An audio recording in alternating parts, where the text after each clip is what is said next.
The Jamie Dyer Show. Right, I'm delighted to be joined today by Andy, who's going to talk to us about the DredgeLand podcast spectacular. So can you tell us a bit about what it is? It's a bit of an interesting show to sum up. We developed a live stage radio show, which has come from a sort of years of doing a radio show on Wandsworth Radio, and now we've kind of developed a double act, taken the radio show out into the public domain, where we present an hour's worth of what is typically DredgeLand. So it's a bit of an anarchic hour of madcap, sort of anything might happen comedy. Well, I've certainly got that impression. How do you think it's developed over time? It's interesting because to begin with, we started working together probably about 2015, 2016, and I inherited a radio show. So John and I started, and he'd come from a background of a lot of scripted material.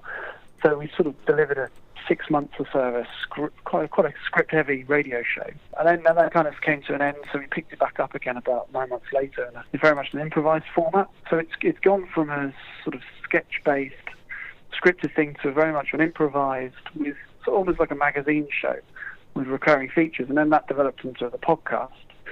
Podcast is very much sort of 30 minutes, maybe 40 minutes or so at the most of whatever comes out on the day. It could be a range of all sorts and anything, which is great because we enjoy the absurd and we enjoy being creative. And now the stage show is it's kind of the best bits of the year's worth of live shows for this summer's festival run. So we've been developing the stage show for a year, and now we're taking it to Brighton at the beginning of June. Yes, you're doing it at the, from what my information says here, the Caxton Arms. How did you come to choose the venue? That's a great question. Just pure chance. I've performed at Brighton a few times, different venues. It's a really good festival. It's a growing fringe. It's good on the comedy circuit. And the Caxton Arms literally popped up, I think I must have seen it on Facebook or somewhere, popped up into my feed through a contact of mine. Said they were scheduling shows throughout the whole fringe. It was a 40-seater, quite a small sort of venue above a very well-known pub. It's right next to the railway station. So in terms of access, it's great. In terms of the size of the room, it's nice and cosy. And I think it's got a really warm vibe. And I've seen some of the feedback from some of the shows that I've already been on and speaking to some of the acts, and it's proven to be an excellent venue. I think it's the first time the venue's kind of run for the whole of the Brighton Fringe, so we're looking forward to it. It should be good. It should be, yes. You're running over 3 nights, 1st, 2nd and 3rd of June. Will it be the same show every night, or will there be minor differences? I suspect there'll be differences. I think if an audience member were to come more than once, they'd experience a very different DredgeLand live show. We've got parts of the show that are going to be improvised, so there'll be a lot of nuances and a lot of difference that comes up on different nights. Some of it is written, and we've been working on quite a bit, but as you'd expect, a number of sort of comedy shows. But we like to put in the element of surprise and the element of improvisation. Actually, we really enjoy engaging with the audience as well, so the audience make the show as much as we've written it. Plus, we've got a quiz. We've got a live quiz. It's called 1, 2, 3, 3, 2, 1, which we're premiering at the Brighton Fringe. So then again, that is open to the audience to participate and to shape themselves. So yeah, I think if you came more than once, you'd definitely get a unique experience. Yes. Will there be hand signals? Well, perhaps. I mean, we're open to semaphore. We're open to all forms of bribery, smoke signal. We're an equal opportunities live podcast. I see. I meant because of the 1, 2, 3, 3, 2, 1. Yes, always useful live on stage, but not so much in the radio studio. So we're looking forward to utilising full hand signal as we take it to the stage. Yes. Now, obviously, how long does the show run for? So far, we've done it 4 times, and it runs about 50 or so minutes, about 52 minutes. We did a preview last Monday. It ran to about 52. So yeah, within the hour. So you're in and out. It's a good, fun hour. It's very fast paced, but yeah, I'd say about 50, 55 minutes tops. What do you both do outside of this? You've obviously got careers somewhere. Yep. So John works in a university background and works sort of student services in the real world. And then I work in regeneration, so I'm very different. I work in over at Battersea Power Station, which is being rebuilt into a new town centre. And then by night, that we're radio hosts and podcasters and comedy writers and performers and musicians as well, with a band, John Dredge and the Plinths.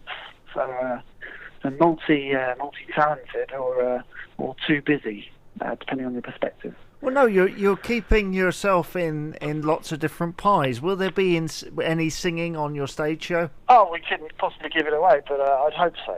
We'll see again if the opportunity arises to whip out the odd banjo. John's a big fan of the banjo, so you never know. Right, so you are coming to the Brighton Fringe on the 1st, 2nd and 3rd of June at the Caxton Arms. Do you think that the Fringe is quite an important event for acts like yourself? I think fringes in general. I mean, Brighton is a growing fringe. It's again, as I say, I've done it a few times. I've enjoyed the 5 or 6 day runs that I've done there before. I think it's great in the lead up for some acts towards Edinburgh, obviously August, but then also other fringes as well. So Brighton's very much sort of put itself on the map.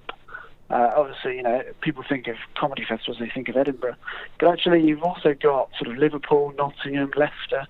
There's several others that are coming up and coming, I guess. But Brighton's a very good one. I think it's well organised, it's well run, it's growing. I think there's more acts this year than there ever have been. And for comedy as well, it's a growing fringe. It's an arts festival, but the comedy thing seems to almost be the most popular element of it in terms of audience and numbers of shows and so forth. So yeah, I mean, for us, I think this show will end up in Edinburgh next summer. Brighton is a really important part of that journey.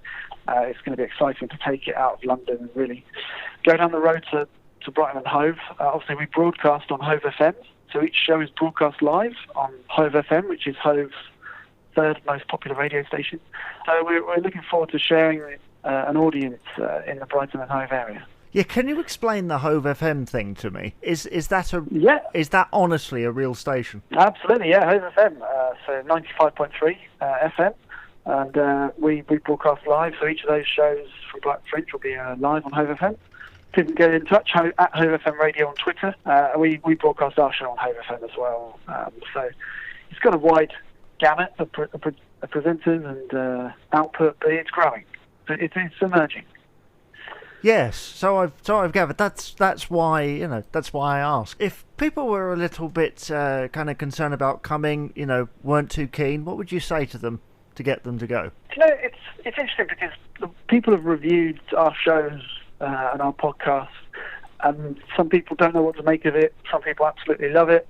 It is completely off the wall. It's mad. It's interactive. It's fun. I guess the key word there is it's a really fun hour. And so far, we've had great reaction from an audience. And it's been a show that's been developed around fun and developed around sort of...